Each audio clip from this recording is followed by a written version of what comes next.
Hoy vamos a seguir con el ciclo de conferencias explorando la interacción humano-artificial, que, como ya hemos dicho en las conferencias anteriores, se engloba dentro de las actividades del proyecto Interagents.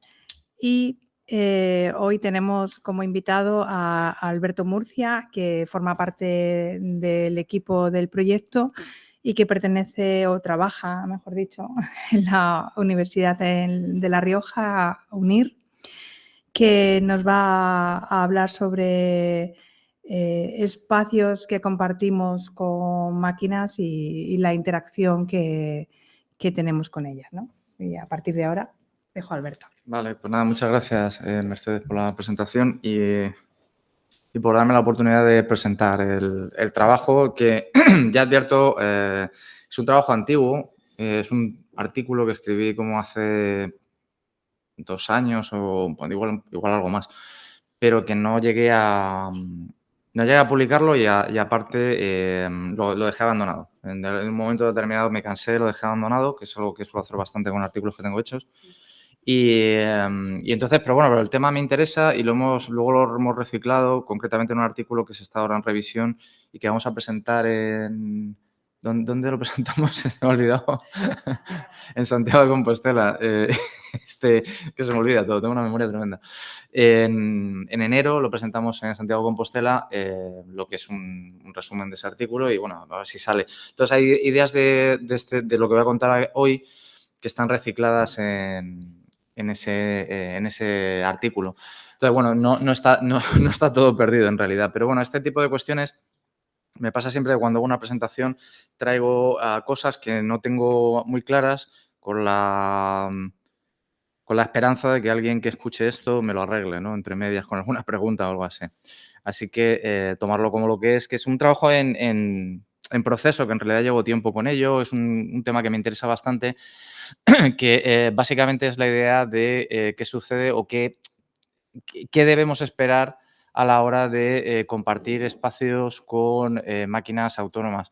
Voy a utilizar la expresión máquina autónoma casi todo el rato o a veces robot, pero por no centrarme solo y exclusivamente en un tipo de máquina concreta. Yo lo que estoy o lo que quiero tratar de trabajar son máquinas que puedan tomar decisiones autónomas y, en principio, no necesariamente tienen que ser inteligencias artificiales, pero dentro de todas las categorías posibles estaría la inteligencia artificial y también estaría lo que es la robótica humanoide, pero no necesariamente. Entonces, yo a lo largo de la charla me voy a referir y voy a poner ejemplos sobre todo de robots, pero también hablaré de máquinas autónomas. Lo digo porque hay un pequeño problema ahí conceptual que igual alguien ya de entrada dice, bueno, pero no es lo mismo Sí, ya sé que no es exactamente lo mismo, pero creo que para lo que voy a contar se puede hacer una generalización de este tipo, ¿no? De hablar de máquinas autónomas. Entonces, el resumen, el spoiler ya de toda la propuesta es lo que voy a hablar es lo que viene aquí, básicamente, ¿no?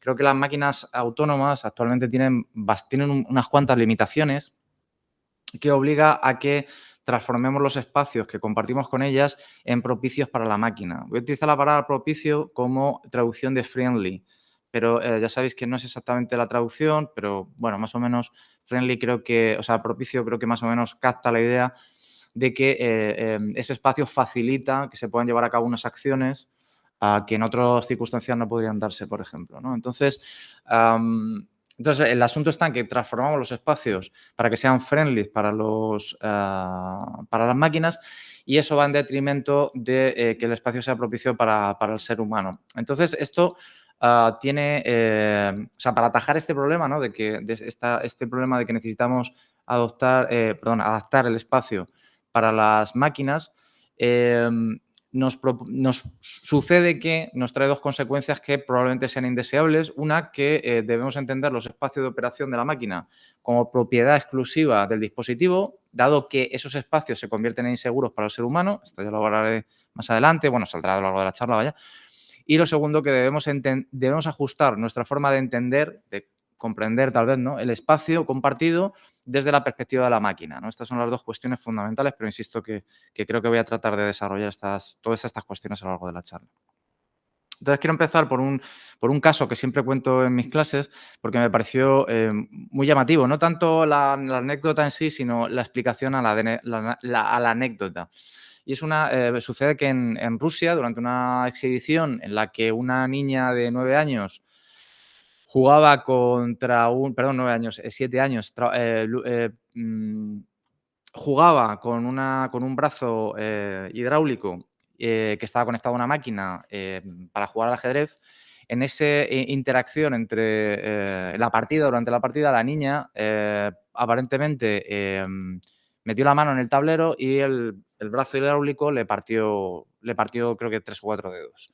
Entonces, a mí lo que me interesa, porque esto fue como llamativo y la gente en redes sociales ponía, bueno, ya está la revolución de las máquinas y tal, un poco de chiste, pero lo interesante era la explicación, tanto de la gente que tenía la máquina como de un poco la organización. Entonces, básicamente en el discurso que está ahí como reproducido, le echaban la culpa al niño, he dicho una niña varias veces, al niño, de haber violado el espacio del tablero, es decir, haber metido la mano en el tablero en un momento en el que no tenía que haberla metido la mano. Esa es la cuestión.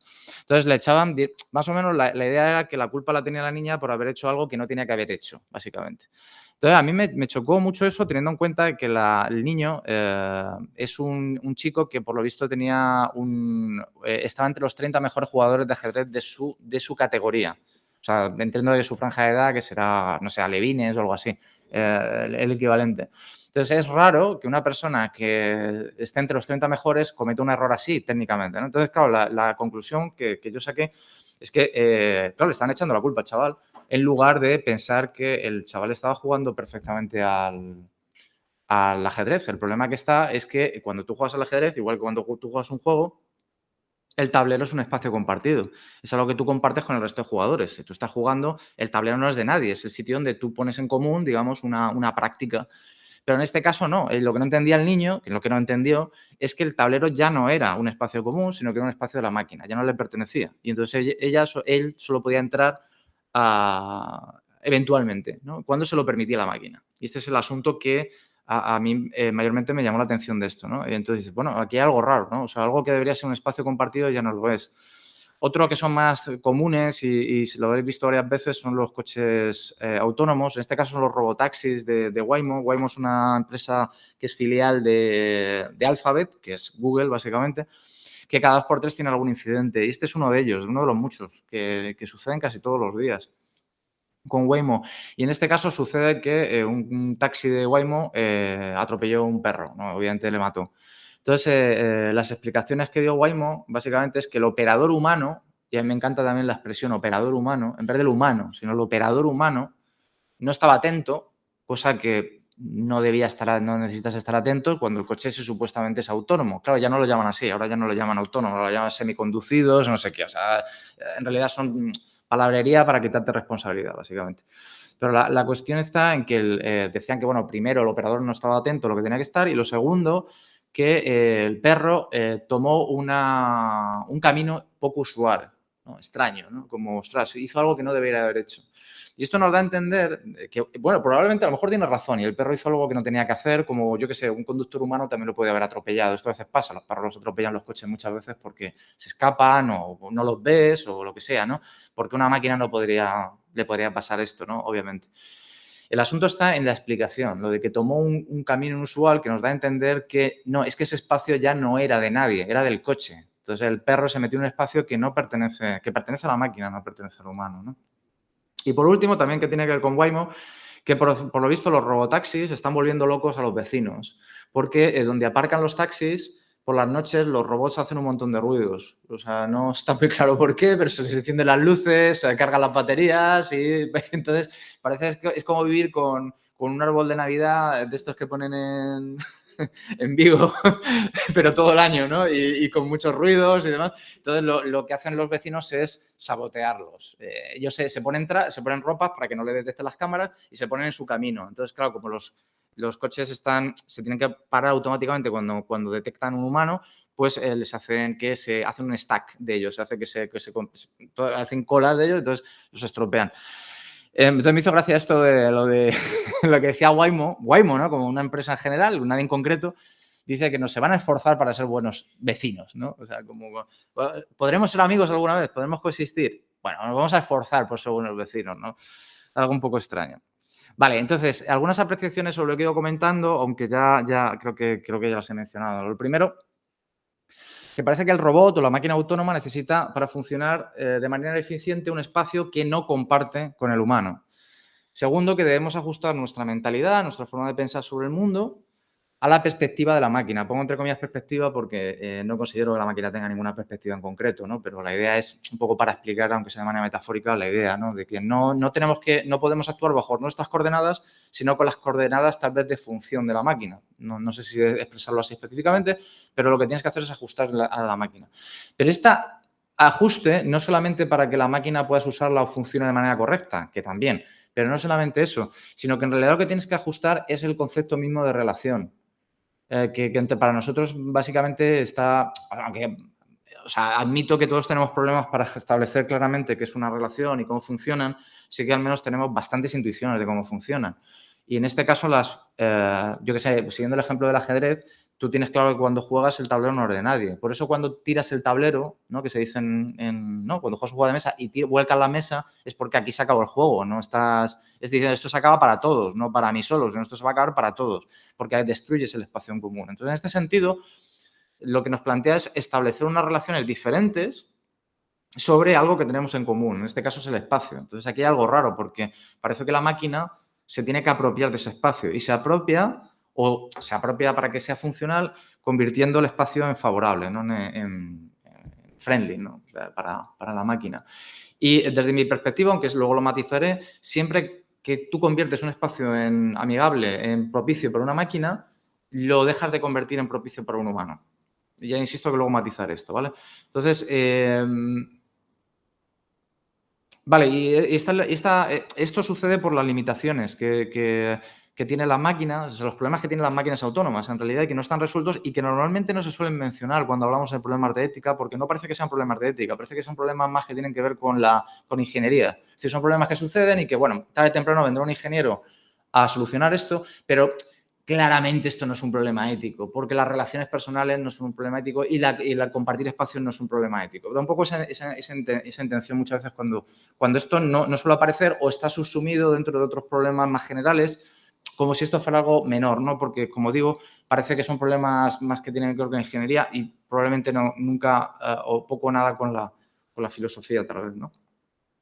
Entonces, yo señalo aquí dos limitaciones que son ampliamente conocidas, pero son las que va a rondar la charla. La primera, no voy a hablar de ella, que es la idea de Searle sobre que las máquinas de este tipo no son máquinas sintácticas, ¿no? Pero no son máquinas semánticas. Es el problema del significado. Es decir, las máquinas no entienden de sentidos ni de absolutamente nada.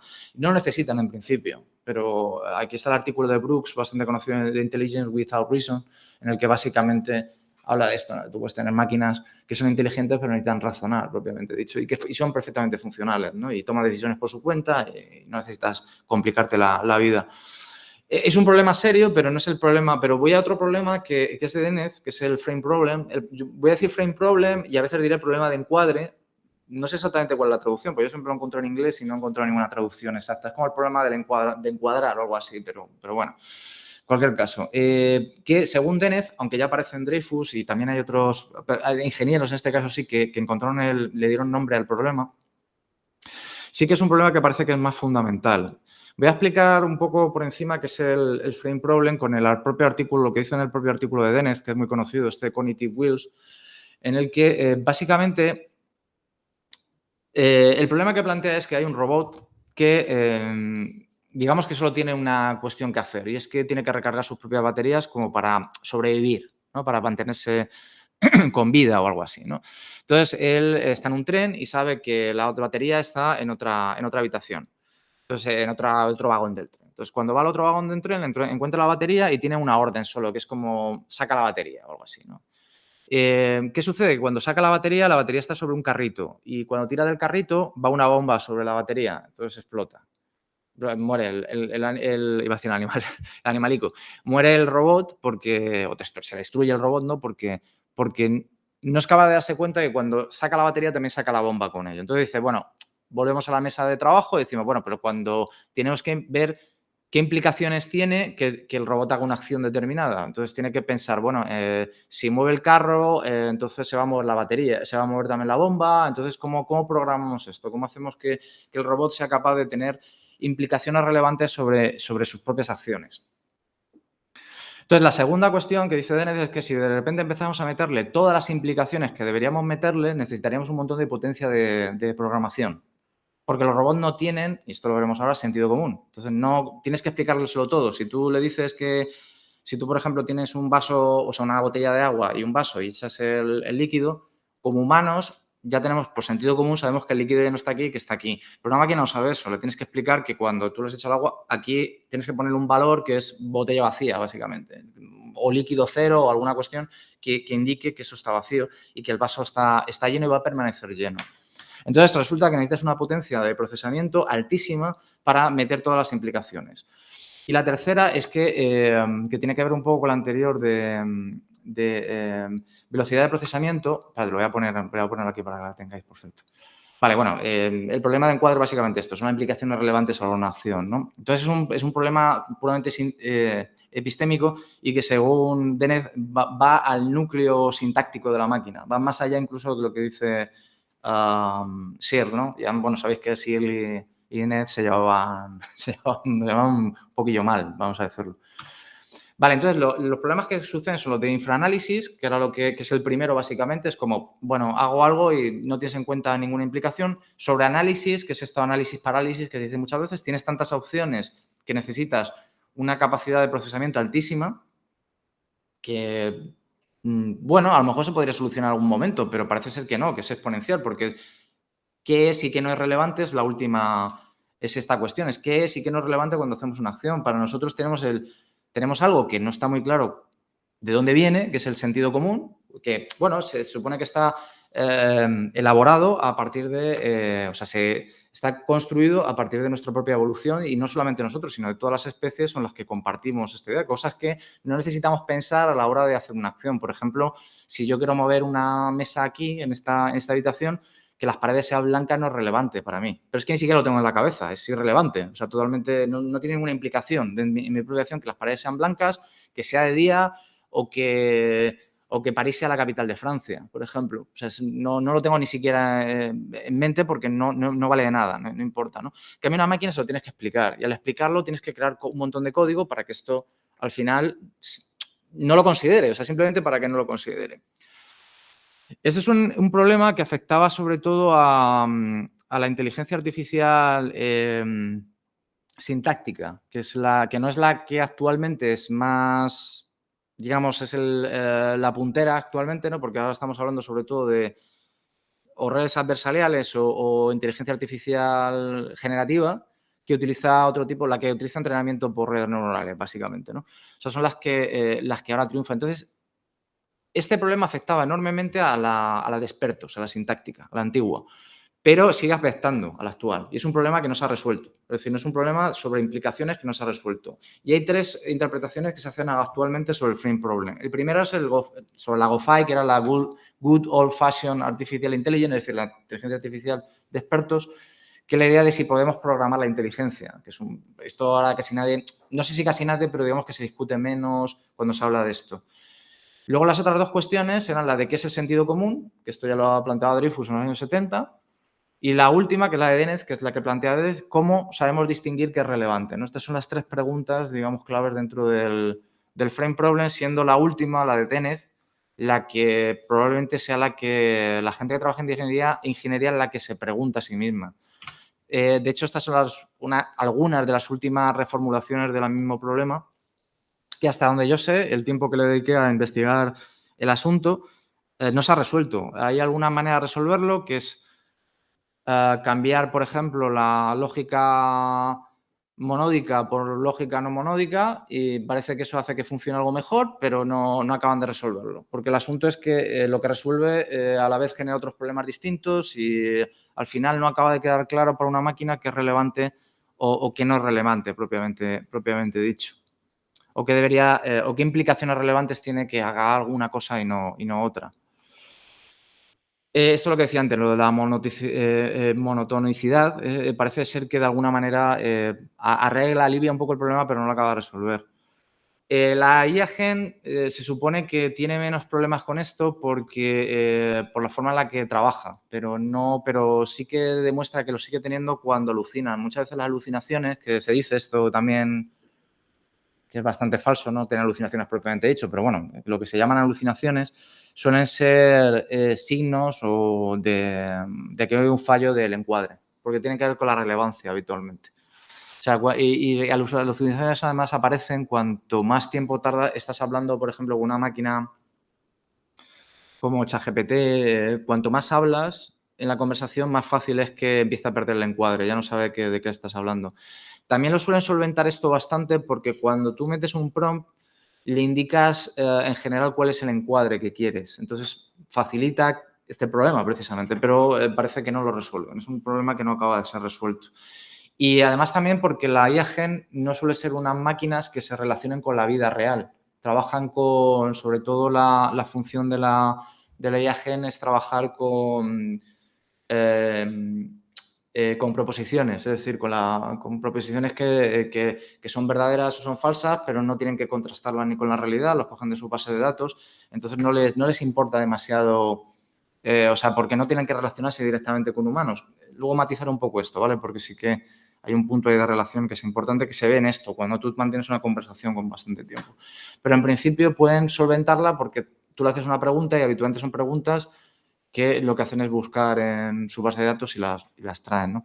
Hay otros problemas que no son solventables. El frame problem es uno de ellos, pero hay más que no voy a comentar aquí. Pero hay más que tienen que ver con esto de que son máquinas que en realidad no se relacionan con el mundo, en realidad, sino que se relacionan, digamos, por así decirlo rápido, con sus propias bases de datos y poco más, en realidad. Entonces, se supone que nosotros sí que somos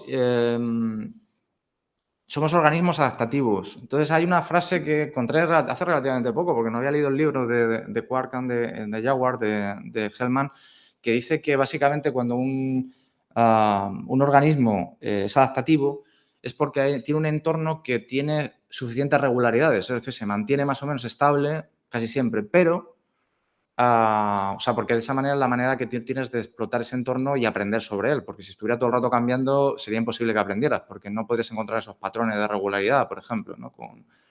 Nosotros con nuestra mente, en principio no, pero cualquier animal también tiene esas facultades, sobre todo, bueno, no, cualquier animal básicamente tiene capacidades para detectar patrones en el entorno, si no, no podría sobrevivir. Pero a la vez no tiene que haber mucha regularidad, porque si no, no pasaría nada. Y la manera también de que aprendamos es que se introduzcan elementos que sean, no sé si azarosos, pero sí que diferentes, ¿no? Pero no pueden ser muy diferentes, sino que... Entonces, en principio nosotros, los humanos, tenemos la capacidad de que esas diferencias, aunque nos puedan crear un quebranto, a veces si no entendamos muy bien cómo funcionan las cosas, no es demasiado problemático para nosotros como especie. Sin embargo, para una máquina sí lo suele ser. Cuanto más incertidumbre haya, más difícil es que la máquina pueda cumplir de manera autónoma su función. Ese es el problema que encontramos con esto. Por eso es lo del frame problem, la idea de que o le metes toda la información del mundo y sea capaz de procesarla y sea algo imposible, sea una tarea imposible. O bien es un organismo que ha sido moldeado por la evolución, por decirlo de manera rápida, que ya tiene, digamos, estas propiedades que no saben muy bien cómo implementarlas en una máquina, porque vienen con nosotros de serie, son problemas profundos de cómo funcionan nuestros sistemas epistémicos y de conocimiento, de adquisición de conocimiento sobre el mundo, que no sabemos cómo funcionan, propiamente dicho, ¿no? Ya están integrados en nosotros, aunque hay algunos que sí aprendamos con nuestro devenir, ¿no? En principio hay muchos de ellos que no sabemos de dónde surgen y demás. Entonces, voy a pegar un pequeño salto porque cómo hacer esto de que un entorno sea más o menos estable, pero pueda haber irregularidades que además podamos controlar. Entonces aparece este concepto, que es el del robot enveloping o robot envelope, que es un concepto que está en la ingeniería industrial. Ahora comentaré un poco qué es y demás, ¿vale? Entonces, empiezo con una frase de Casper Rostedt, que era, no sé si sigue siendo el CEO de Adidas, pero dijo algo que es que es una tontería en realidad, y es una tontería de las suyas, de los CEOs, pero es interesante a la vez. O sea, es este tipo de cosas que resulta que en realidad está tocando una de las piezas claves de los problemas que hay en ingeniería, cuando él en realidad lo que le está preocupando es el dinero que tienen que emplear en la gente que contrata para hacer las cosas. Pero él dice que no hay máquinas que sean capaces de anudar los zapatos. O sea, no anudar los cordones como hacemos los humanos, que también, aunque hay alguna por ahí, ¿eh? Hay alguna que te hace los nudos de las zapatillas, pero lo que no hace es anudar los cordones. Es decir, cuando tú terminas de fabricarla, necesitas un humano que haga este proceso de ir, no sé si se dice enhebrar, ¿no? Pero sí que pasando de un lado a otro los cordones. No hay máquinas que lo sepan hacer. Y él lo dice, no es una broma, es que no es... Claro, lo que viene a decir, o sea, lo que le encantaría a esta gente es que todo el proceso de fabricar una zapatilla estuviera totalmente automatizado. Y a ser posible totalmente automatizado en un país que no fuera Estados Unidos, porque sería más barato todavía. Pero claro, por desgracia, esto no lo pueden hacer las máquinas, entonces necesitan niños o personas mayores o gente que pueda hacer esto por 2 duros. Pero la idea de fondo tiene toda la razón, no hay máquinas que puedan hacer eso, o sea, no, porque son tareas que son básicamente difíciles. Entonces, y esto es una cuestión, casi todo lo saco de Floridi, aunque hay otra gente que ha trabajado esto y demás, pero Floridi creo que tiene aquí una buena intuición en la idea de que los robots suelen ser buenos para hacer tareas complejas. Ahora voy a hablar un poco de esto, pero básicamente las tareas complejas son las que requieren recursos computacionales y un tiempo para poder hacerlo. Y en cambio, son muy torpes para cuestiones que requieran habilidad. Entonces, por eso es muy difícil encontrar robots que aten cordones, o en este caso enhebren cordones, ¿no? O en una zapatilla, planchen camisas, muy difícil que un robot planche una camisa, o que jueguen al fútbol. Es muy difícil que un robot juegue al fútbol. Por eso hay competiciones de robots jugando al fútbol, porque es algo difícil. Si fuera fácil, digamos, no lo harían. Es porque es complicado. Igual que si habéis visto alguna vez robots y demás, en los años 90 sobre todo era muy típico ver una exhibición de, yo qué sé, Fujitsu haciendo con sus robots, subiendo escaleras. Porque subir escaleras es súper importante, pues es muy difícil que un robot porque la cantidad de músculos y micromovimientos que hacemos al subir una escalera, para nosotros es perfectamente normal a partir de un momento de tu edad, de desarrollo. O sea, llega un momento en el que los niños lo hacen estupendamente. Al principio no lo hacen bien, pero lo hacen estupendamente.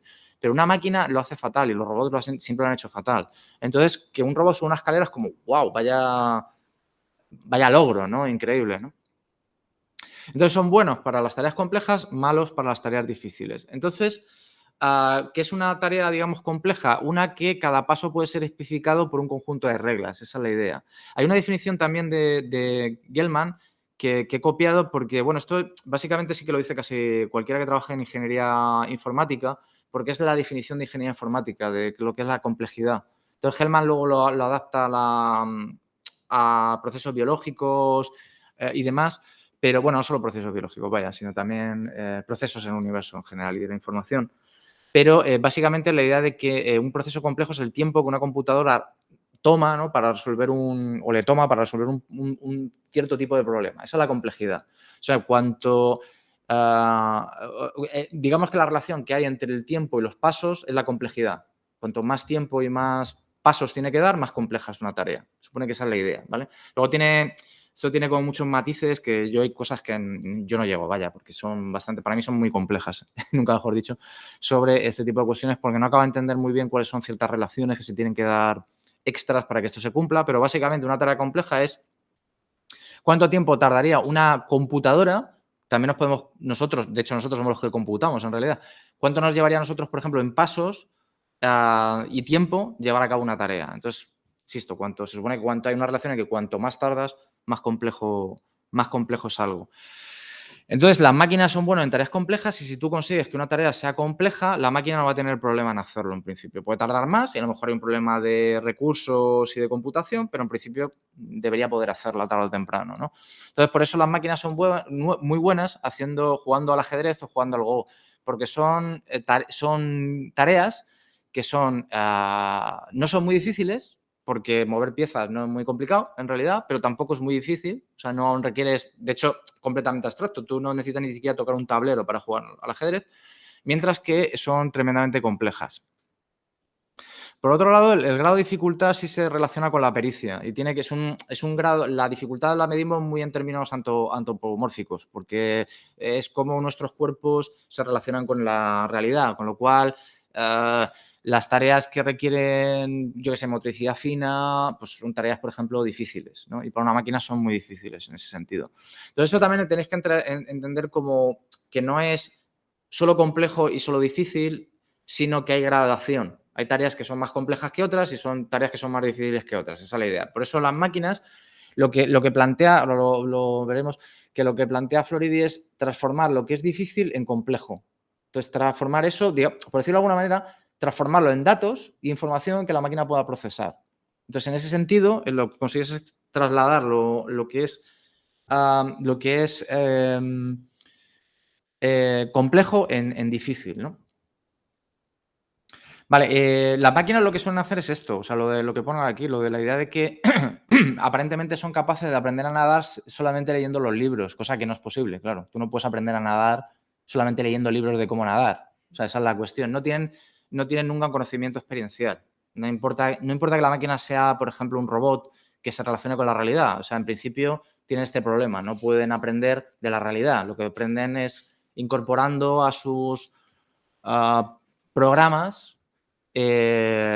esos patrones para resolver un problema, pero no lo aprenden de manera experiencial, digamos, como nosotros. O sea, nosotros no aprendemos a nadar porque tienes que tirar al agua, sino por muchos libros que o aprender a montar en bicicleta viendo vídeos de gente montando en bicicleta. O sea, no. Pero en cambio una máquina aparentemente aprende en ese sentido. Ve muchos vídeos de gente montando en bicicleta y te puede contar absolutamente todo sobre las bicicletas, ¿no? Como el problema está de Mary, ¿no? La mujer esta que no puede ver colores, pero sabe todo sobre el rojo y cuando sale fuera puede ver el color rojo. ¿Ha aprendido algo Mary? Pues las máquinas un poco serían siempre, de alguna manera serían siempre Mary, más o menos, ¿no? Por lo menos en teoría. Bueno, esto me lo voy a saltar un poco, pues es la idea que he planteado, ¿no? Directamente sacado de donde lo dice Floridi.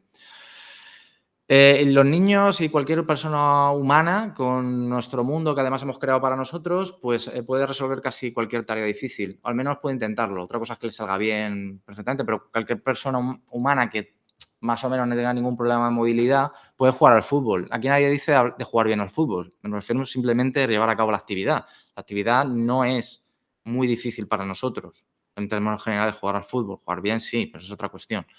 Entonces, bueno, pero una máquina, jugar al fútbol es como para nosotros escribir, yo qué sé, no, hacer todos los cálculos seguidos de, yo qué sé, de un programa de memoria o decir todas las frases, ordenar una tarea tremendamente compleja simplemente pensando en ella y comentándoselo a alguien. Yo qué sé, hacer una ecuación, por ejemplo, de segundo grado de memoria. Para nosotros es o un logaritmo, es extremadamente complicado para nosotros hacerlo de memoria, ¿no? O sea, tendríamos que tener un papel, tendríamos que tener una máquina que nos ayudara a hacerlo, por ejemplo, ¿no? Vale. Entonces, para transformar lo difícil en complejo, aparece este concepto de envelope o enveloping, ¿no? Para Floridi, que básicamente la idea es transformar el entorno para convertirlo, para hacer que la máquina pueda transformar lo que es difícil en complejo. Entonces, lo que haces tú es envolver a la máquina, envolver el flujo de información alrededor de la máquina para que solamente esté la información. Primero, de alguna manera, está cristalizada, porque no se modifica, siempre es la misma información, digamos. O sea, es lo que hay, digamos, no hay más. Y lo único que haces es controlar el flujo de información que entra, de alguna manera. Tú lo que dices es, por ejemplo, un prompt es controlar el flujo de información. Entra lo que quieres que entre. Pero, por ejemplo, en un lavavajillas, lo que cambia en el entorno es que tú le das a un programa. Dices, bueno, ya además se llaman programas, propiamente dicho. Tú le dices lo que quieres. Bueno, yo quiero esto, quiero que laves los platos a esta temperatura y que el proceso dure media hora, por ejemplo.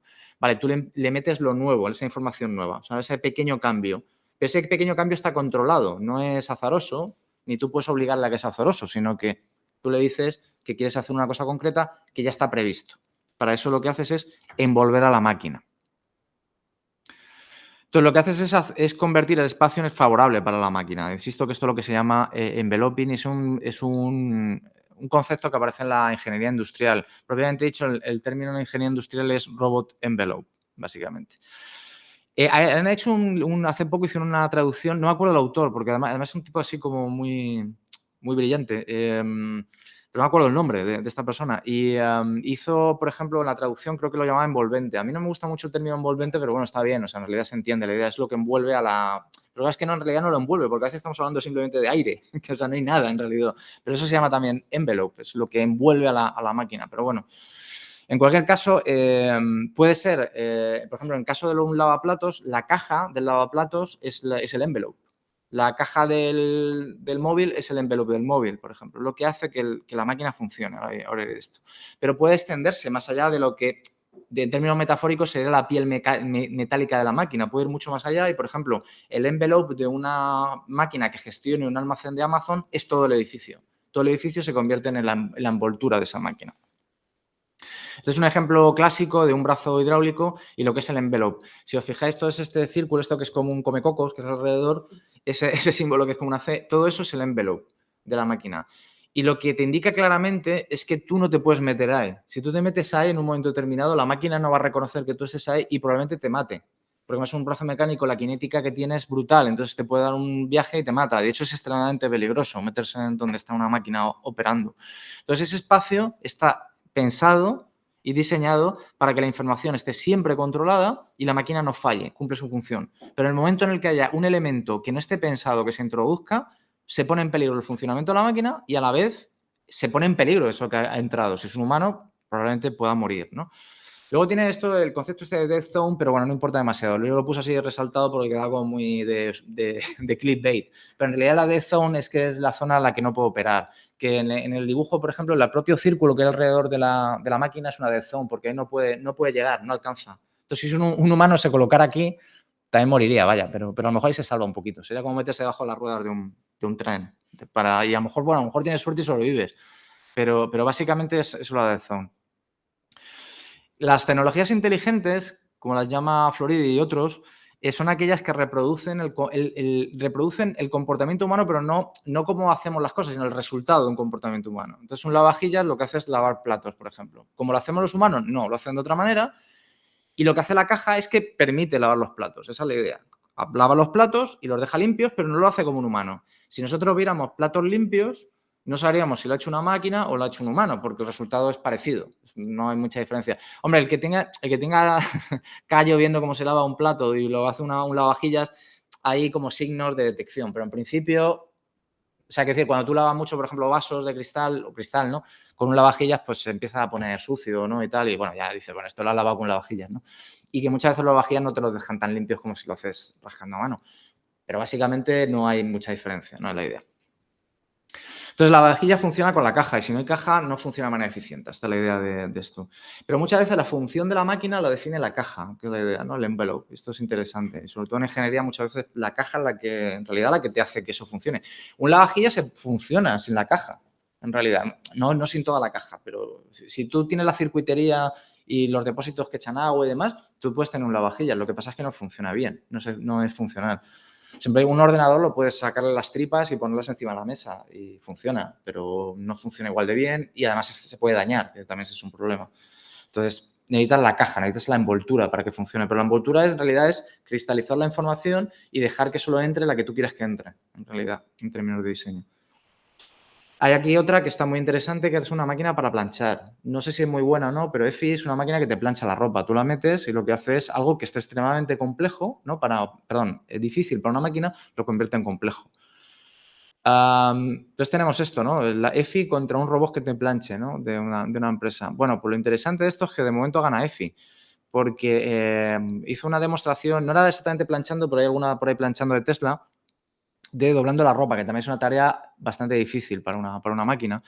Y Musk, que es el tipo más inteligente de la Tierra, como todos sabemos, se merece todo ese hombre, decía que Optimus, su robot, lo podía hacer de manera autónoma y perfecta y demás, y que lo podía hacer con cualquiera, que la demo que ellos preparan, da igual, podías cambiar los elementos y lo hacía igual, cosa que es muy importante. Todas las demos siempre están súper controladas, por eso suelen funcionar, y aún así fallan cada 2 por 3, o sea, que tremendo.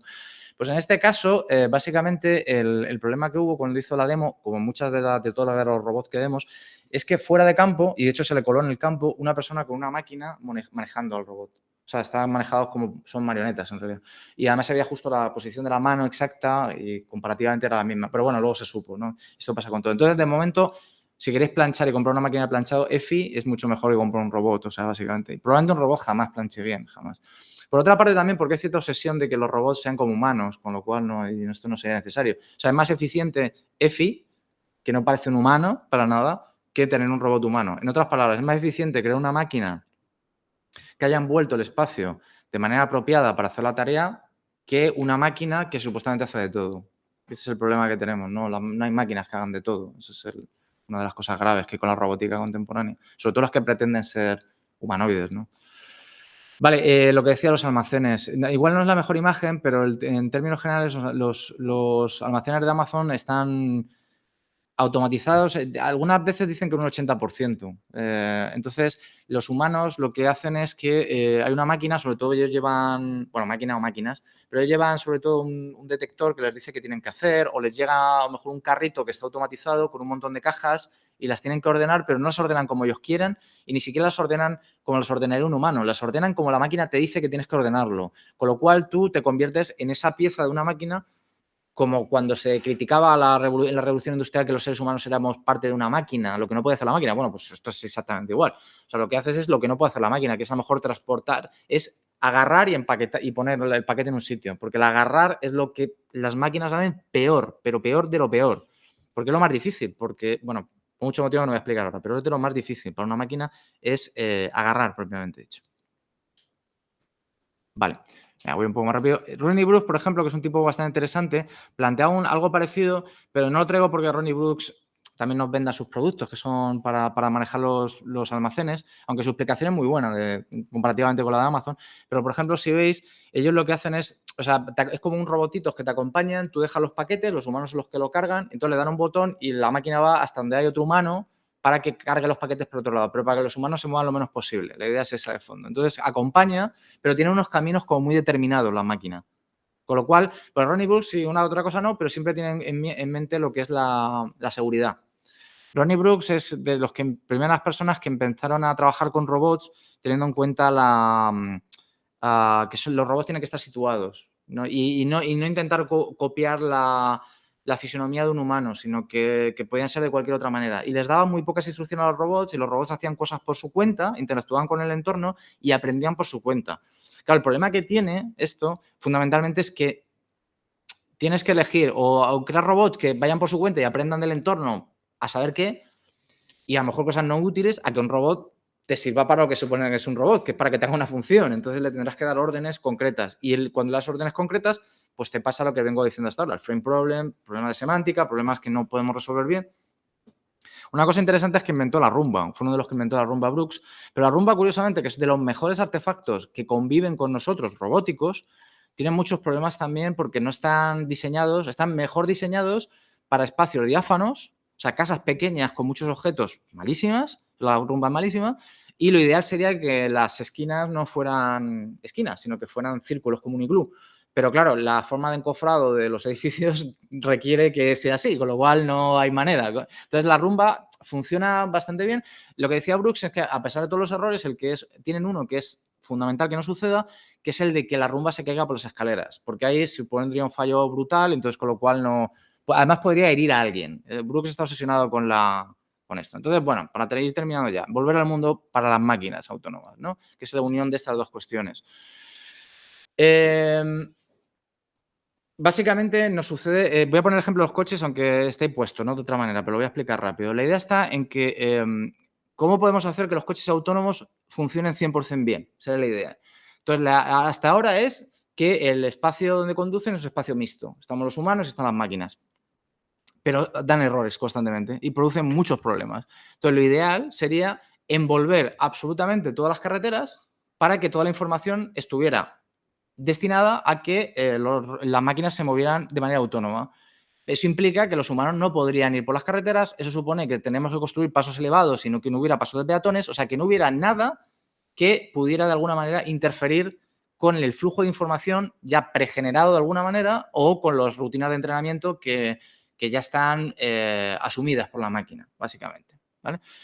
Esto puede parecer muy raro, pero es básicamente lo que ya se hizo con los coches que tenemos actualmente en el siglo XX. Es decir, las ciudades en las que vivimos están diseñadas para los coches, no están diseñadas para los humanos, y todavía en Europa están pensadas para ir andando, pero en Estados Unidos te olvidas, de menos, o sea, quiero decir, no, casi ninguna ciudad está pensada para ir andando. De hecho, te miran mal si andas. Entonces, ganaron las máquinas y ahora es cierto que hace tiempo ya también que se está intentando recuperar las ciudades para los peatones, con estas ideas de que los centros urbanos tienen que ser peatonales y demás. Pero se apostó por la máquina. Entonces, ¿se va a ocurrir esto o vamos a tener algún diálogo sobre qué hacemos con los espacios compartidos? Esto es una pregunta seria que hay que hacerse en realidad alrededor de máquinas autónomas si las vamos a meter. Yo tengo bastante escepticismo de que esto suceda, porque, bueno, ya decía Rodney Brooks también, la idea de que habría que cerrar toda la infraestructura y eso es complicado, es muy difícil en realidad. Cerrar una infraestructura compleja solamente para los vehículos autónomos. O sea, no tendría que haber humanos en términos generales. Humanos sobra completamente en ese lugar. Entonces, también Brooks planteó esta idea de los robots colaborativos, que son robots que están pensados para que tú puedas compartir el espacio. Tiene como dos énfasis. El primero es el de que las envolturas sean permeables, es decir, que el humano pueda estar entrando y saliendo y que no haya problema para la máquina, pero a la vez que sea también seguro para el humano. Aquí la clave también es la seguridad, ¿no? Entonces, había dos robots que inventó una de sus empresas, que son estos Baxter y Sawyer. Sawyer es como una versión de Baxter, en realidad, pero son brazos hidráulicos que tú puedes configurar para una tarea, la que tú quieras, en realidad. Son altamente configurables. Y a mí lo que me parece interesante es que les puso una pantalla con unos ojitos, que puede ser una tontería, pero lo que pretendía con eso Brooks era que hubiera un feedback de qué va a hacer la máquina. O sea, hacía cosas, gestos innecesarios para una máquina, pero que servían para el humano. Por ejemplo, miraba dónde iba a hacer algo. Entonces, de esa manera tú decías, ahora va a hacer esto, ahora va a hacer lo otro. ¿Vale? O sea, es una cosa como muy interesante el diseño. ¿Qué pasó? Que no es muy bueno. El problema está que no funciona mal y, de hecho, funciona en las universidades. Y en muchas universidades lo compraron porque los estudiantes de ingeniería pueden trabajar con ello y la idea de diseño es muy buena. El problema está en que no es un robot industrial. Porque, primero, para que sea más amable con el humano y no suponga un peligro para su seguridad, tienes que ponerle muchas piezas de plástico para que tú puedas agarrarle y moverle. ¿Qué pasa con las piezas de plástico? Que se rompen antes. Entonces, para un trabajo industrial no vale. Valen para trabajos pequeños, que hay muchas empresas que trabajan estos niveles y bueno, ahí todavía. Pero fue un fracaso comercial. Insisto que en las universidades funcionan, los comprobamos, muchas universidades las tienen porque está muy bien para aprender y, bueno, esta idea de robots colaborativos. Entonces, estos son los problemas que tienen, lo de la mala implementación y la escasa durabilidad. Pero hay otra empresa que se llama Universal Robots, haciendo referencia al clásico de Capek, que tienen brazos hidráulicos, que empezó antes que Brooks, por cierto, y que sí que se venden bastante, pero no suelen ser, tienen el mismo problema, tienen exactamente los mismos problemas. Entonces los contratan para hacer pequeñas tareas, pero sí que funcionan mejor. Y ahora hay toda una, bueno, ya hace tiempo, vaya, que hay toda una rama de la ingeniería que trabaja esto, el trabajo colaborativo entre humano y máquina. Y los principios son esto, lo de compartir espacio. Y está sobre todo orientado al trabajo industrial y demás. Porque hay problemas con esto. Y las máquinas, insisto, lo de agarrar se le da muy mal a las máquinas. Pero fatal, o sea, es fatal. Como hace Brooks, hace lo de como si fuera una persona, perdona por la comparativa, pero una persona con artrosis en realidad. O sea, que le cuesta mucho agarrar. Entonces, y además se ve que tiene ese problema. Un humano no tiene ese problema. Cuando tiene artrosis es porque ya tienes un problema. Entonces hay que solucionarlo o tienes que tener cuidado, ¿no? Pero una máquina no tiene conciencia de eso, le da igual, ¿no? Pero incluso si se resolviera este problema, hay otro más. Que esto lo detectaron también algunos ingenieros chinos que están trabajando en esto, y es que está también el peligro, la detección subjetiva del peligro. Esto sucede cuando nosotros vemos una máquina cercanos a nosotros. Pero esto ya no sucede también con animales. Por ejemplo, un perro peligroso, que detectes como peligroso, aunque esté atado con una correa, tú tiendes a desviarte del camino. O sea, esto es un gráfico de lo que están trabajando con máquinas, ¿vale? Pero si pensáis en por ejemplo, si os fijáis en este de aquí, que está a la izquierda del todo, el movimiento del sujeto suele ser, de manera inconsciente, te desplazas alejándote del peligro que tú consideras subjetivamente, consideras que es algo que es peligroso. Entonces, si eso es, por ejemplo, un perro, y imaginad que el perro es el dueño es el B y el perro es el B', ¿vale? Y precisamente la flecha es la correa del perro. Nosotros establecemos mentalmente hasta dónde va a llegar la correa y nos apartamos el espacio necesario de la correa, incluso un poco más para asegurarnos. Pero lo hacemos casi de manera automática. Si ya tiene miedo, no hace falta que tengan miedo de los perros, ¿eh? Lo solemos hacer la gente cuando vemos un perro que es peligroso, mejor un perro que ladra mucho. Tiendes a apartarte del perro. Cuando vemos máquinas, hacemos algo parecido, aparentemente. Alguien puede decir que es un problema a lo mejor de acostumbrarse. Yo que sé, si lleváramos un montón de tiempo con máquinas autónomas, acabarías acostumbrándote como un coche. Pero no es cierto. También cuando vas con un coche te apartas. Si tienes que cruzar porque sabes que es peligroso. Que no. Entonces, ¿qué sucede con esto? Que en espacios mixtos la gente tendía a hacer movimientos que para los humanos son naturales, por ejemplo, alejarse del peligro, pero que la máquina no entendía por qué lo hacían. Con lo cual la máquina podía poner en peligro a la persona porque la persona que se movía para no ponerse en peligro. Entonces, un problema extra de compartir espacios comunes. De nuevo, volvemos a que es más sencillo hacer de tener el flujo de información y punto, ¿no? Y ya está. Y nos dejamos de historias. Entonces, bueno, un poco como conclusiones. ¿Envolver el mundo resuelve el frame problem? No. Pero porque hay problemas que son más profundos que no se pueden resolver simplemente con esto. Pero es verdad que es una manera de que las Smart Technology funcionen envolviendo la realidad alrededor de ellas para que funcionen. Pero esto implica, de alguna manera, o por lo menos actualmente, ¿no?, que tengamos que ceder ese espacio a la máquina. Y, sobre todo, ajustar nuestro comportamiento, que esto es lo último que comentaba, ¿no? Ajustar nuestra forma, nuestro mindset, de alguna manera, ajustarlo a la máquina, ya no solo para que funcione, sino para entender de nuevo lo que es el concepto mismo de relación. Que tenemos que modificar ese entorno, porque vemos que, sobre todo por el concepto de peligro, porque es peligroso para nosotros, pero también puede haber otros. Y por último, no he hablado nada, o he hablado muy poco, o tal vez alguna cosa sobre robots sociales, porque puedes envolver las relaciones sociales con el frame, o sea, ¿puedes arreglar el frame problem de las relaciones sociales envolviendo la información? Bueno, el artículo de Merce y mío habla de esto, precisamente, ¿no? De enveloping social, de intentar envolver las relaciones sociales. Nuestra conclusión es que no, que es problemático, bastante problemático. Pero técnicamente podrías hacerlo. O sea, técnicamente podrías hacerlo de alguna manera en ciertos robots que tienen un comportamiento social. Pero eso no elimina los problemas de fondo, vaya, y hace que aparezcan otros problemas éticos, bueno, alrededor de esto. Vale, así que nada, y esto es un poco la presentación, ¿no? El resumen de cómo cae el muñequillo. Vale, bueno, aquí un poco de referencia. Vale, voy a dejar de compartir, ¿de acuerdo? Para gente de fuera. Bueno, gracias. A ver. Das tu paso si hay alguna pregunta y si queréis hacer alguna pregunta. Uy, perdón, me he confundido aquí. A ver, dejar de compartir esto fuera. Dejar de presentar. Vale, pues ya está. Bueno, tampoco. Antonio y Germán, o sea que estamos en familia, 4 personas en total. O sea que si tenéis alguna cuestión que queréis lanzar o alguna ayuda. ¡Ayuda! Sí, para que te vean allí. En primer lugar, gracias Alberto. A ti por venir, y lamento haber llegado un poquito tarde, pero he tenido problemas no con un robot, sino con los encargados del gas. O sea que, en cualquier caso, bueno, precisamente, claro, yo quería preguntarte un poco acerca de qué pasa con este enveloping de los robots sociales. O sea, ¿cómo se puede plantear eso? Porque, bueno, parece que hay cierta tendencia a convivir, entre comillas, con algún tipo de robot social, por ejemplo, robots sexuales, etcétera. ¿Cómo se puede hacer eso, no? Porque a mí me parece que es muy preocupante y muy interesante, así que nada, simplemente era eso. Sí, no, ya digo que en el artículo que hemos hecho Merce y yo, pero Merce es la que más experta en este tipo de cuestiones, más de que relaciona con acción. Yo lo que me he limitado más es hacer el marco conceptual del frame problem, de intentar envolver la información y demás.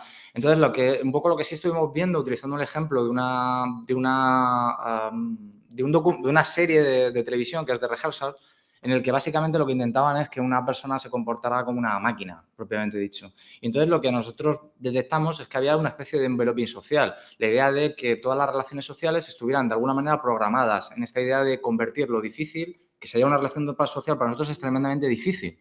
Y requiere, a lo mejor, no habilidades motrices, como dice Floridi, que también, pero no siempre. Ahora que comenta los robots sexuales, ¿no? Por ejemplo, en una relación sexual, la motricidad fina es importante, vaya. Entonces, por eso también es importante. Pero, por ejemplo, también en las conversaciones hay otro tipo de acciones que tienen que ver con cómo formamos nuestras creencias o cómo intentamos transmitir un mensaje concreto o lo que sea.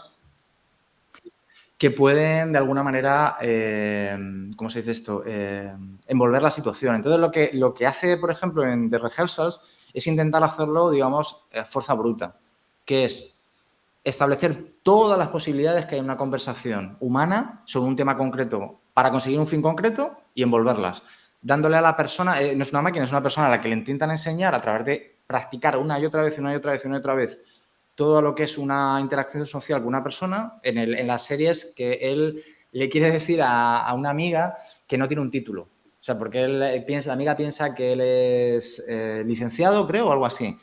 Que tiene un máster. Y el tío no ha terminado ni el bachiller. Pero claro, pero como todos los amigos tenían eso, pues un día dijo, sí, yo lo tengo. Y dejó ahí un poco Pero le da miedo que al decirlo esta persona se enfade. Entonces, claro, que hacen un ensayo y lo que hacen es ensayar en el sitio donde se lo va a decir. Pero no en el sitio real, sino hacen una réplica, como haría una máquina, y hacen esto, un ensayo, como haría una máquina, es esto y un árbol de decisiones, ¿vale? Pues esto, ¿qué sucedería? Pues hacemos esto otro, hasta llegar a la solución adecuada, intentando controlar absolutamente todo el flujo de información. Claro, esto para un humano es absurdo, o sea, por lo tanto no funcionamos así. Entonces, claro, ¿cómo podemos pretender que esto suceda con una máquina? Los problemas van a surgir probablemente de eso, y es un poco la conclusión muy preliminar nuestra, ¿no? De que si hay un enveloping social para robots sociales, va a ser tremendamente complicado que podamos solucionar esto. ¿Y cómo hacerlo? No, claro, no sé. Desde luego, a fuerza bruta y antigua escuela no se puede. O sea, eso está claro. Luego veremos cómo se puede. Pero yo creo que hay una problemática muy fuerte en esto, que no creo que se pueda solucionar de manera sencilla. Yo creo que las maneras sencillas, eso es la máquina la que te va a dictar a ti cómo va a ser la relación. Y así sí, así no hay problema. Igual que un martillo te dice más o menos cómo lo tienes que agarrar. Pero el martillo tú tienes claro que la herramienta es el martillo. Pero cuando es un robot social, si te marca toda la directriz de la máquina de lo que es una relación, al final tú eres el que eres la relación. O sea, ese es al revés, invierte los términos. Creo, ¿no? Sí, claro, ese es el problema de fondo, la reformulación del propio concepto de relación hacia la máquina, que igual no es lo que queremos. O sea, que decir, que es el problema, ¿no? Creo que Germán tiene algo que decir. Sí. ¿Se me oye? Sí, demasiado, además. Se oye altísimo, Germán. Me alejo o me bajáis, lo que preferáis. No puedo bajarte. Creo que no puedo bajarte, que ese es el problema. O sea, que... Me he alejado un poco, ¿mejor ahora? Sí. Intento hablar bajito. Nada, yo iba a seguir un poco también porque ya conoces un poco lo que yo hago. Entonces, un poco con la... O sea, eran como la pregunta también de si, o sea, cuando es... yo creo que sí, porque con Fernando también lo he hablado y bueno, contigo también, que el enveloping también vaya más allá de lo físico, ¿no? Que vaya también, si se puede trasladar también de una manera más metafórica, porque no tiene solución, a las conversaciones, digamos, de inteligencias artificiales sociales, no robóticas. Porque realmente, y viniendo a lo último que has dicho, y también lo que preguntaba, como que ese enveloping social, si por llamarlo así, que no sé si es como se llama, sí que parece estar más... O parece ser menos complicado, ¿no? Al nivel de que ya hay una socialización y la gente pues tiene ese apego y tal, ¿no? Entonces, si eso también se ve desde la perspectiva del enveloping y si realmente presenta menos problemas más allá, o sea, porque sí que es verdad que puede ser que las directrices las marque, pero en las relaciones que se ve es muy confuso, ¿no? O sea, al final, si es verdad que viene todo marcado el tipo de relación por lo que, digamos, las preferencias de las inteligencias artificiales, el usuario no es capaz de detectar esto, ¿no? De hecho, el mero hecho de que sean tan adaptables a nuestras preferencias, a nuestra personalidad, etcétera, etcétera, y yo creo que eso genera todo lo contrario, ¿no? Genera una sensación de que se controla mucho más que con un humano, ¿no? Bueno, como medio apunte, medio pregunta. No sé. Sí, a ver, sí, en esto tienes razón, sobre todo en la idea de cómo lo último que has dicho, ¿no? Las inteligencias artificiales ajustándose a un tipo de usuario concreto para que parezca que haya una relación. Este es el otro problema que suele haber en este tipo de cuestiones que tú los conoces bien, que es el del engaño, por ejemplo, ¿no? O por lo menos uno de ellos, ¿no? Que es el del engaño. En la idea de que aparentemente se ajustan mejor pero a ti, en concreto a ti. O sea, quiero decir, yo esto lo planteé en su día cuando empecé a trabajar esto, pero luego abandoné el concepto porque o bien era muy fofo, o bien era absurdo, o bien lo entendía, o me explicaba yo mal y no se entendía. Pero yo a eso que estás comentando tú, yo lo llamaba mental envelope. O sea, en realidad como que la máquina requiere que nuestra cognición de alguna manera se ajuste a cómo funciona la máquina, pero en realidad no es... pero en realidad somos, aunque la máquina parece que se está ajustando a nosotros, somos nosotros los que se está ajustando a la máquina para que la máquina funcione bien. Pero ya digo que no conseguí yo darle forma a esta idea, probablemente está equivocado, no sé, pero no conseguí darle forma a esa idea. Pero sí que hay una dualidad ahí extraña en lo que tú planteas, de que la máquina parece que se puede ajustar mejor que un ser humano para que cumpla su función, aparentemente si conoce todos nuestros datos, pero por otra parte no me queda muy claro si eso también está socavando claramente lo que es el concepto de relación. Entonces, los seres humanos precisamente no se ajustan a nosotros plenamente porque no pretenden nada de... Solamente los que pretenden algo de ti es cuando que eso sería cuestionable si eso es una relación, claro. Si quieres sacar algo a alguien de ti, sí que se intentan ajustar a ti. Pero cuando no, en realidad la gente, hombre, modulamos un poco nuestro comportamiento siempre, pero no se trata de eso. Se trata de que al final la otra persona deje absolutamente, o sea, te utiliza a ti como un medio antes que como un fin, ¿no? Poniéndose un poco así estupendo en ese sentido, ¿no? Te utiliza de alguna manera como un medio para lograr un fin concreto que en el de, por ejemplo, la inteligencia artificial podría decir, bueno, para que la sigas usando, por ejemplo, algo así, ¿no? Creo que no te he respondido muy bien, Fernando, voy a decir, perdona, Germán, pero sí es un problema, ¿eh? O sea, quiero decir que eso algún día lo discutimos también, porque sí que es un problema. O sea, quiero decir que entiendo por dónde quieres ir, sí que es una pega a lo que yo, por ejemplo, estoy comentando aquí. Vale. Antonio quiere ahora... Vale, sí. Nada, que Germán, a ver si... También usamos nosotros estos como medios, ¿no? Ahí, esto habría que discutirlo y ver qué se puede sacar. El mental Hombre, claro, no, es que nosotros claro que lo utilizamos como medio. Pero es que yo no tengo ningún problema de utilizar una máquina como medio. Lo que tengo problema es que la IA me utiliza a mí como medio, pero eso es mi forma de entender esto, claro. Bueno, gracias. Nada, yo solo quería hacer un par de puntualizaciones o consejos o comentarios, sobre todo sobre la forma en la que enmarca esto, ¿no? A mí me ha resultado una charla súper interesante y creo que al hilo un poco de la intervención de Carmen, pero también la de Germán, cuando escucho esta charla, me da que hay como un camino intermedio que tiene que ver con el enveloping de ciertas habilidades motoras que hace que el oyente esté esperando un poco pues, que digan más cosas sobre lo que te comentaba Carmen, ¿no? Sobre el enveloping social, ¿no? Sobre cómo vamos a articular eso ahí.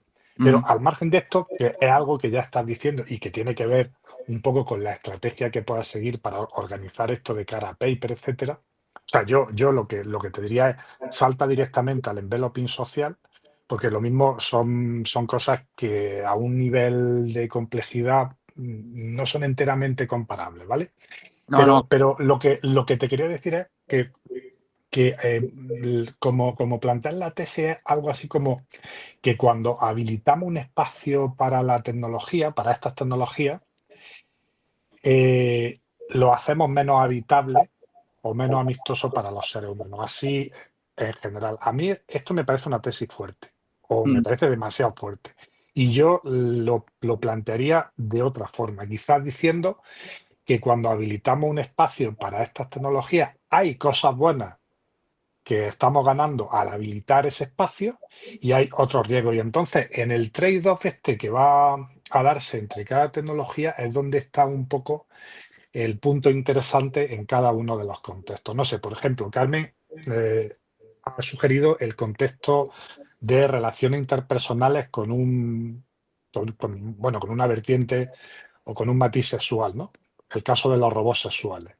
Pero está el caso de los robots asistenciales, ¿no? En el que hay un contexto en el que incluimos a estas tecnologías y viendo dinámicas demográficas, tendencias, etcétera, pues parece que hay un beneficio grande en que la sociedad incluya a robots sociales de compañía o de cuidado dentro de esos contextos. Luego, aquí lo que nos tenemos que plantear es el trade-off. Tal y como tú lo planteas, pues la sensación que uno tiene es joder, que siempre nos están quitando cosas a los seres humanos. Y oye, sí, pero dentro de ese marco en el que hay muchos beneficios. Y en el caso de los robots sociales, pues de nuevo, yo creo que la cosa interesante es ver dónde ponemos aquí la balanza o cómo hacemos el trade-off o la comparativa entre lo que aportan y lo que nos resta. Y en el caso de las relaciones de cuidado, pues evidentemente, y eso es algo que sabes tú, pero que también de algo que ha estudiado Germán, pues como tú has dicho, en contextos en los que hay personas mayores interactuando con robots de cuidado, pues hay riesgos claros que tienen que ver con el engaño, con la deception, pero también con cuestiones como la cosificación, como la infantilización, ¿no? El que se asuma que estas personas van a mantener una relación como si fuesen amigos, etcétera. Pero ya digo, eso que es algo que si formulas desde el principio como todo es malo, adquiere un matiz interesante cuando lo ponemos dentro del trade-off. Y en este caso yo creo que las vías que hay en el caso de los robots asistenciales, pues por ejemplo pueden ser, de entrada a nivel institucional, garantizar que esas interacciones sean más seguras y menos engañosas. Y aquí es donde entra toda la parte esta del enveloping social que tú estás un poco explorando. Pero luego, a un nivel filosófico más interesante, puede que el que sean valiosas socialmente por la cantidad de beneficios que conllevan, nos haga replantearnos si no podemos vivir también con cuasi relaciones dentro de esos ámbitos que no son exactamente como las relaciones de cuidado entre humano a humano, pero que sí son lo suficientemente buenas como para que institucionalmente le pongamos esa otra etiqueta. Entonces, aquí ya hay un trabajo también filosófico en torno al concepto de relación en este contexto particular. Pero fíjate que mi punto general es, todo cambia si el framing aquí es, oye, cuando metemos a las máquinas hay beneficios, perjuicios y hay que valorar frente a lo que yo parecía entender al principio de, en todo contexto en el que se mete una máquina, hay una pérdida. Pues sí, pero también hay mucha ganancia. Entonces, eso como punto general. Ya digo que me parece, pues, hay como 5, 6, 7, 8 cosas que podría decir más de detalle, pero creo que la cosa más importante es un poco que tengáis, pues ya de cara a la charla y al artículo, en mente que hay este otro posible framing que lo mismo es más amistoso para una audiencia más general, ¿no? Sí, no, gracias Antonio, yo estoy de acuerdo con casi todo lo que has dicho, ¿eh? O sea, y de hecho cuando lancé el artículo es algo que siempre, no sé si es que no sé explicarlo bien porque no digo las palabras adecuadas, pero claro, lo que yo planteo es que hay una negociación y eso es el trade-off. O sea, que decir, tiene que haber una negociación y eso es lo que planteo desde el principio siempre cuando empecé a trabajar esto. Es como, la idea está en que no es que perdamos siempre, es que hay que negociar qué perdemos y qué ganamos. Esa es la idea. Entonces, porque si no, no tiene sentido. No estoy diciendo, no, es que no hay que meter máquinas porque entonces siempre perdemos. Pues sería tan absurdo como decir, hay que eliminar todos los coches porque no permite que andemos por las calzadas. Sería una tontería. O sea, que decir, si los eliminamos sería por otro motivo, tal vez, pero no ese. Sino que, ¿qué beneficio nos traen los coches? Pues muchos. ¿Cuáles estos? Pero ¿qué perdemos a cambio esto? Pero la cuestión con las máquinas es que muchas veces no se habla claramente de lo que perdemos, sino de siempre de lo que ganamos. Y eso es lo que a mí me preocupa. Es como, no, es que ganamos. Ya. ¿Y qué perdemos? Porque siempre perdemos algo. Entonces, yo lo que planteo como tesis fuerte, que sí que lleva a confusión y porque en realidad yo también lo estoy diciendo de alguna manera, que cuanto más controlas que la máquina funcione perfectamente, más pierdes ese espacio. Y ese espacio lo pierdes en realidad. Y el ejemplo más claro es el de los robots industriales. Claro, lo que no he trabajado aquí, porque no ya digo que lo estoy desarrollando, es estas sutilezas que ya me planteé vosotros con los robots sociales, porque los robots sociales funcionan de otra manera y requieren esa interacción constante y de dónde está el problema serio, en realidad, de qué ganamos y qué perdemos. Y hay pues toda la razón de lo que se está comentando o cosas que yo no he introducido, pero que sí, por ejemplo, el artículo que hemos hecho en Mercillosin está mejor pensado en ese sentido. O sea, pensado en este sentido de intercambio, de qué ganamos y qué perdemos con esto, porque evidentemente lo que tenemos, si estamos introduciendo, para mí, con máquinas que son herramientas, es porque nos tiene que proporcionar un beneficio, pero a la vez no nos tiene que traer un perjuicio. Entonces, ¿qué perjuicios inevitables tenemos que asumir si metemos este tipo de máquinas en nuestras vidas? ¿Cómo reconstruimos o qué perjuicio nos puede traer, por ejemplo, en ciertos conceptos más fuertes como el de relación?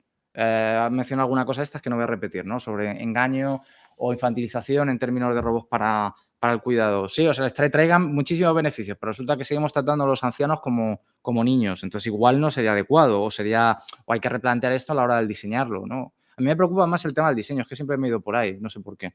Entonces, ¿cómo pensar para no generar problemas? En realidad, sabiendo que siempre vas a generar algún tipo de problema con tu diseño. Pero sí, vamos, no voy a incidir más, pero sí. O sea, yo me explico siempre muy mal con esto y, de hecho, la primera crítica que me hicieron cuando mandé el artículo es: no, pero si es que en Copenhague hay autobuses que funcionan solos y, claro, lo que tú estás planteando no es correcto. Digo, ya, es que probablemente lo estoy planteando mal, porque la idea no está en que una máquina no pueda funcionar aunque haya humanos por ahí, sino que en realidad hay un problema de qué ganamos y qué perdemos todo el rato. Entonces, eso lo explico muy mal siempre. De hecho, lo tengo claro que lo explico fatal. O sea, que... Bueno, yo lo que te quería también indicar, que el enveloping, digamos, que necesita un robot para garantizar la seguridad en un contexto limitado, pues no sé, como el de una fábrica, sin ser ingeniero, me parece que va a ser mucho más factible que se consiga afinar, pero por una razón sencilla, porque aquí los parámetros son los de la máquina con el entorno físico. Claro. Entonces, cuando se controlen esos parámetros, pues se va a lograr que el enveloping sea fino. Pero en contextos de interacción social, los parámetros son el robot con otras personas.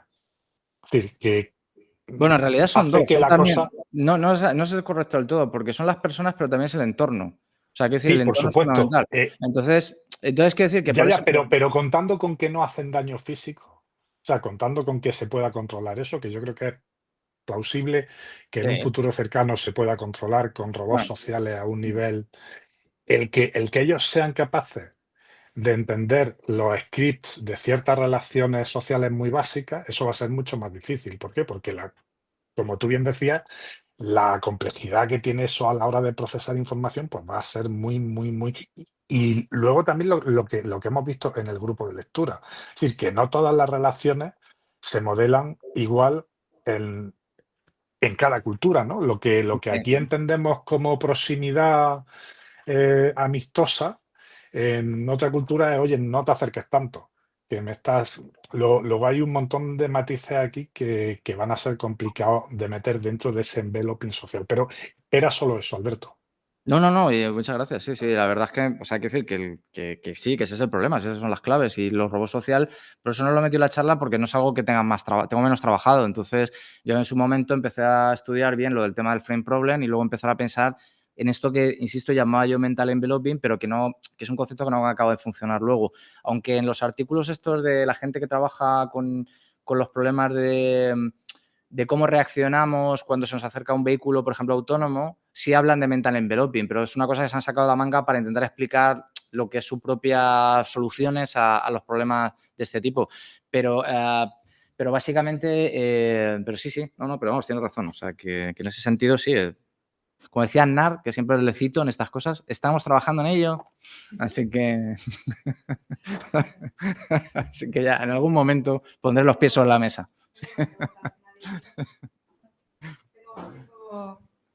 Tengo una pregunta yo también, Alberto. No sé si te oyen en casa. ¿Te oyen en casa? ¿Lo oís a la Merced? No sé, ¿no? El micro está abierto. Sí.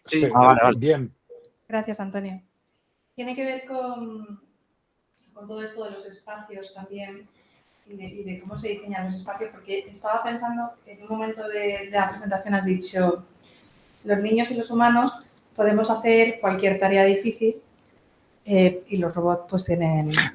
Sí, bueno, no todas, claro, pero vamos, sí. Entonces, claro, yo estaba pensando que, claro, nosotros podemos hacer cualquier tarea difícil, pero porque el entorno también se está adaptado para nosotros. Claro, eso es lo que he dicho, que los entornos están, o sea, por lo menos los que habitamos, es porque los hemos adaptado para que sean esas tareas difíciles las podemos llevar a cabo. Claro, ¿no? entonces, me desarrollo.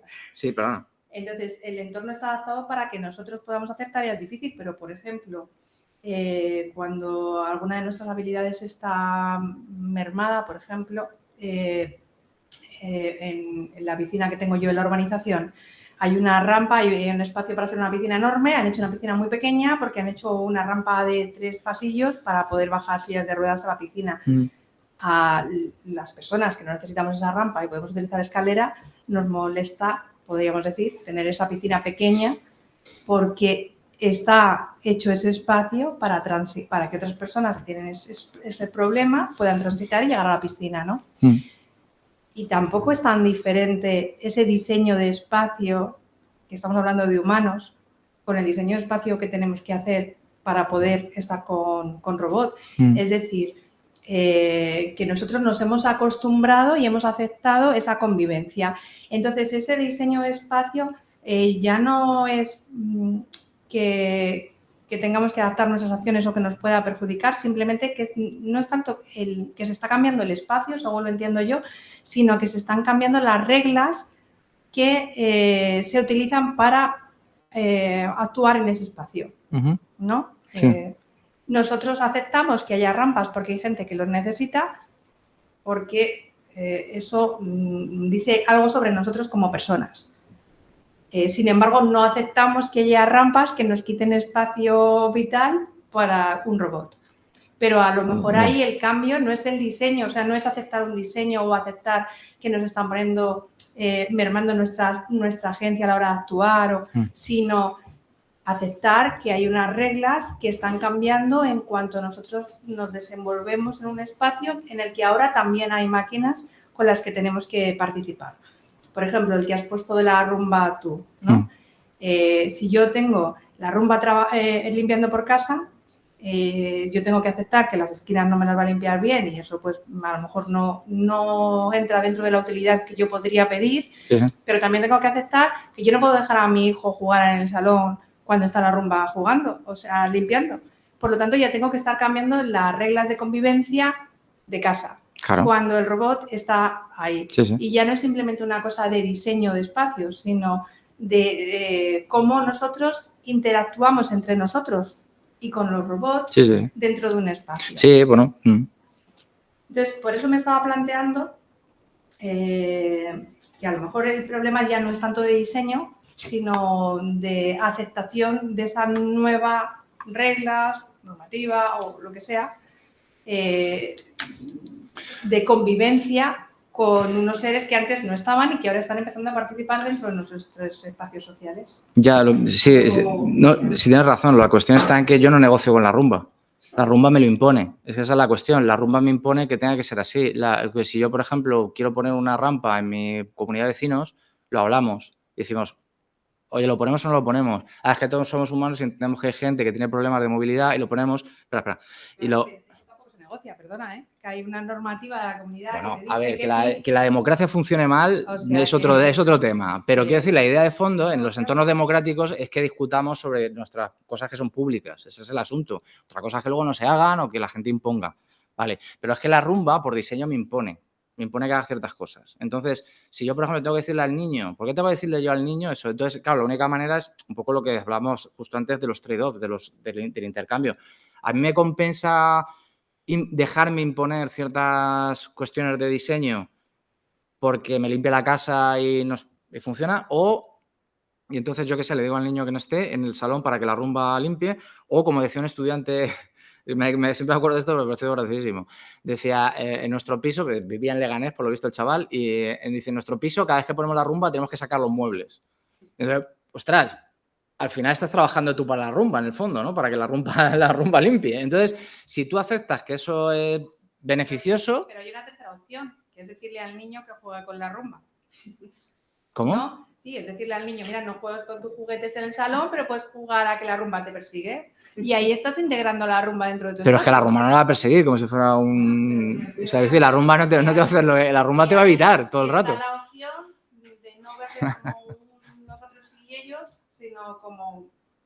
Bueno, a ver, es un poco tal la línea de Germán, tal vez, pero yo es que sí los veo como... Yo es que no quiero una rumba que me diga... O sea, yo no quiero una tostadora que me diga que tiene problemas existenciales. Yo quiero una tostadora que me tueste el pan. Y yo sí me compro... Perdón, si me compro un robot sexual es para tener sexo, no para que me cuente su vida. Entonces, o para que me imponga unas normas determinadas, porque para eso ya tenemos los humanos, en realidad.